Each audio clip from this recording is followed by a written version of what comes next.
13 memorable facts about D-Day. The Normandy landings, an event better known as D-Day, became a pivotal moment in the Second World War. Heavy losses were inflicted on both sides, but with planning, deception, and semiaquatic tanks, the Allied forces pulled off what is considered to be the biggest amphibious invasion in history. Here are a few things you should know about the historic crusade to liberate France from Nazi Germany. Number 1. D-Day occurred on June 6, 1944. The D-Day invasion was several years in the making. In December 1941, the United States formally entered World War II. Shortly thereafter, British and American strategists began entertaining the possibility of a huge offensive across the English Channel and into Nazi-occupied France. But first, the Allies swept through northern Africa and southern Italy, weakening the Axis hold on the Mediterranean Sea. Their strategy resulted in Italy's unconditional surrender in September 1943, though that wasn't the end of the war in Italy. Earlier that year, the Western Allies started making preparations for a campaign that would finally open up a new front in northwestern France. It was going to be an amphibious assault, with tens of thousands of men leaving England and then landing on France's Atlantic coastline. Number 2. Normandy was chosen as the D-Day landing site because the Allies were hoping to surprise German forces.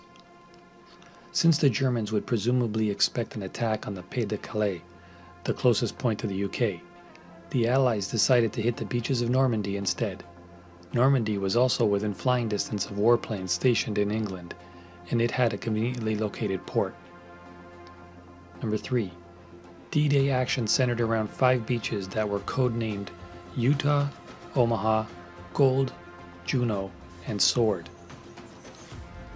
Altogether, the D-Day landing beaches encompass 50 miles of coastline real estate. The Canadian 3rd Division landed on Juno, British forces touched down on Gold and Sword, and the Americans were sent to Utah and Omaha. Of the 5 beaches, Omaha had the most bloodshed, roughly 2,400 American casualties, plus 1,200 German casualties occurred there. How the beaches got their code names is a mystery, although it's been claimed that American General Omar Bradley named Omaha and Utah after 2 of his staff carpenters. One of the men came from Omaha, Nebraska, while the other called Provo, Utah home. Number 4. Pulling off the D-Day landings involved some elaborate trickery to fool the Nazis. If the Allies landed in France, Hitler was confident that his men could repel them. They will get the thrashing of their lives, the Führer boasted. But in order to do that, the German military would need to know exactly where the Allied troops planned to begin their invasion. So in 1943, the Allies kicked off an insidious misinformation campaign. Using everything from phony radio transmission to inflatable tanks, they successfully convinced the Germans that the British and American forces planned to make landfall at the Pays de Calais. Duped by the charade, the Germans kept a large percentage of their troops stationed there, and in Norway, which was the rumored target of another bogus attack. That left Normandy relatively underdefended when D-Day came along. Number 5. D-Day was planned with the help of meteorologists.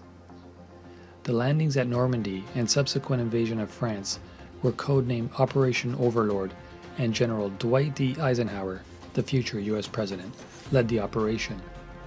To choose the right date for his invasion, Eisenhower consulted with 3 different teams of meteorologists who led the operation. To choose the right date for his invasion, Eisenhower consulted with 3 different teams of meteorologists who predicted that in early June, the weather would be best on June 5th, 6th, or 7th. If not then, they'd have to wait for late June. Originally, Eisenhower wanted to start the operation on June 5th, but the weather didn't cooperate. To quote geophysicist Walter Munk, on that date there were very high winds and Eisenhower made the decision to wait 24 hours. However, 24 hours later, the Americans predicted there would be a break in the storm and that conditions would be difficult but not impossible. Ultimately, Ike began the attack on June 6, even though the weather was less than ideal. It's worth noting that if he had waited for a clearer day, the Germans might have been better prepared for his advance. As for the dates they suggested for late June, there was a massive storm. Number 6. D-Day was a common military term, according to Eisenhower's personal aide. A few years after Eisenhower retired from public life, he was asked if the D in D-Day stood for anything. In response to his inquiry, his aide Robert Schultz, a brigadier general, said that any amphibious operation has a departed date, therefore the shortened term D-Day is used. Number 7. D-Day was among the largest amphibious assaults in military history.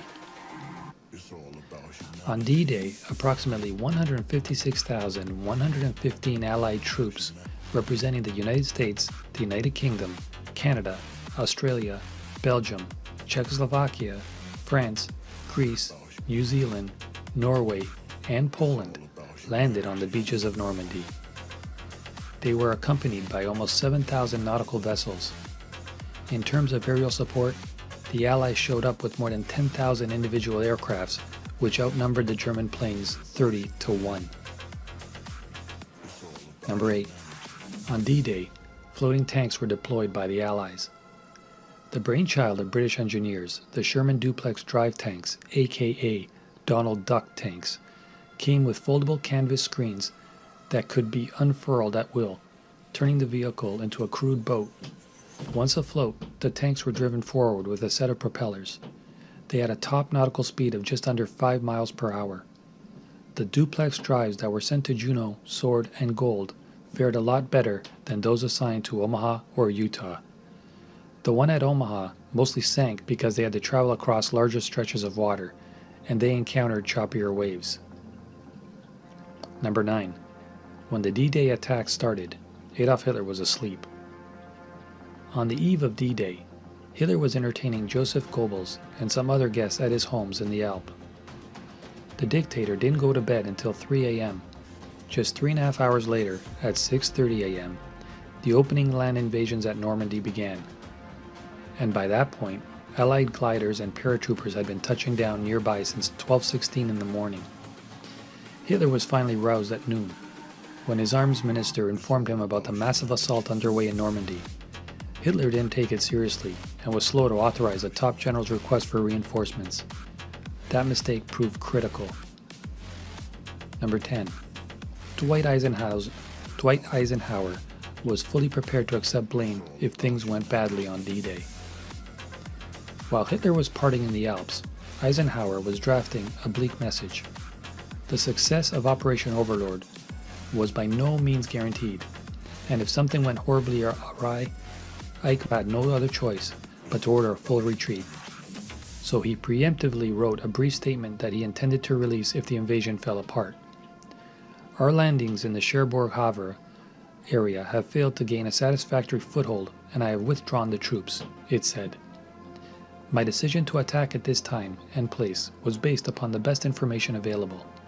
The troops, the air, and the Navy did all of that bravery and devotion to duty they could.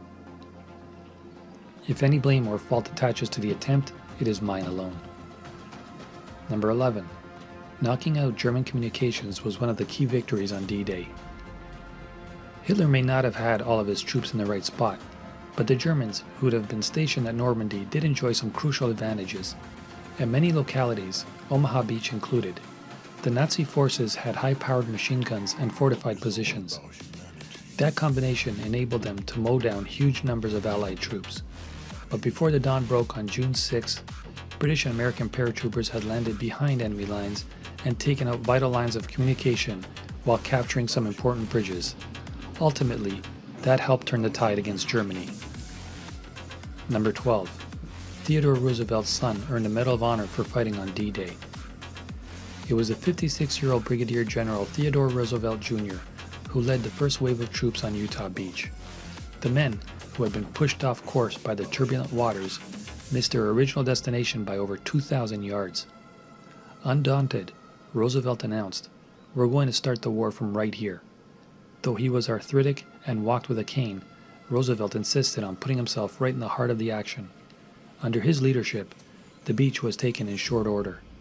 Roosevelt, who died of natural causes 1 month later, was posthumously awarded the Medal of Honor.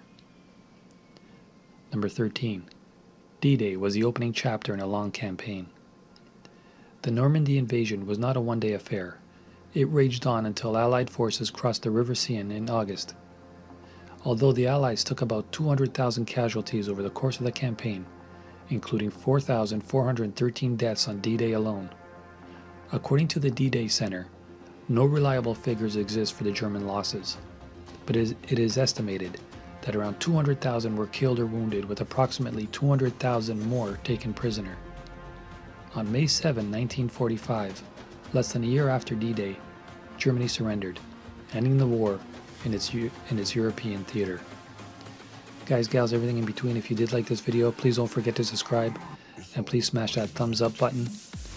If you are new here, and when you do subscribe, please do hit that bell icon. You'll be notified each and every time I make a new release.